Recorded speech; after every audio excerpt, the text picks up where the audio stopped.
notasi ilmiah adalah teknik penggunaan dan implementasi acuan teoretik yang dijadikan sumber rujukan disebut teknik notasi ilmiah.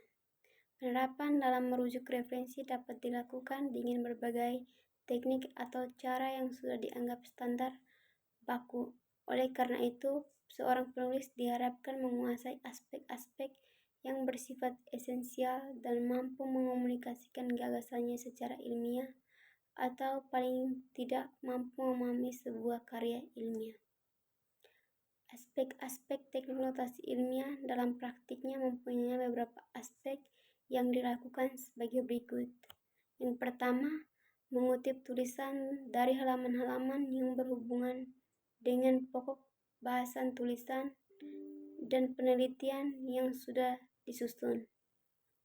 Yang kedua, kutipan langsung maksimal dan persen dari seluruh kutipan dalam tulisan dengan menggunakan pernyataan yang telah disimpulkan dan ditulis sendiri. Yang ketiga, meringkas tulisan yang diambil dari teks dalam bahasa yang berbeda tanpa mengurangi substansi kandungan dari isinya. Yang keempat, mengambil sari dan kesimpulan dari tulisan orang lain, yaitu membuat abstrak tulisan yang sudah ada dengan gaya cara tertentu sehingga lebih singkat, padat, dan mudah dimengerti. Yang kelima, menerjemahkan teks yang dikutip dari bahasa asing ke dalam bahasa Indonesia dan mencantumkan penulis aslinya dan tanda kurung di belakang kalimat tersebut.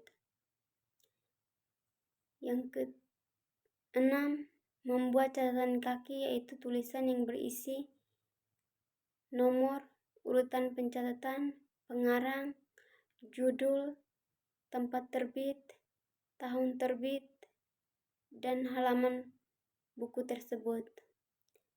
Yang kedelapan, membuat catatan pada akhir tiap bab adalah pemindaan catatan kaki pada halaman tersendiri dengan keterangan lebih rinci. Hal ini biasanya dilakukan untuk buku teknik ilmiah, bukan merupakan laporan hasil penelitian. Yang kesembilan, membuat daftar pustaka untuk semua bahan rujukan yang telah dimanfaatkan dalam menulis karya tersebut. Teknik notasi ilmiah menyangkut masalah tata tertib mengutip, membuat catatan kaki, dan menyusun daftar pustaka. Kutipan-kutipan adalah kegiatan meminjam pendapat seseorang yang disampaikan secara lisan maupun tulisan.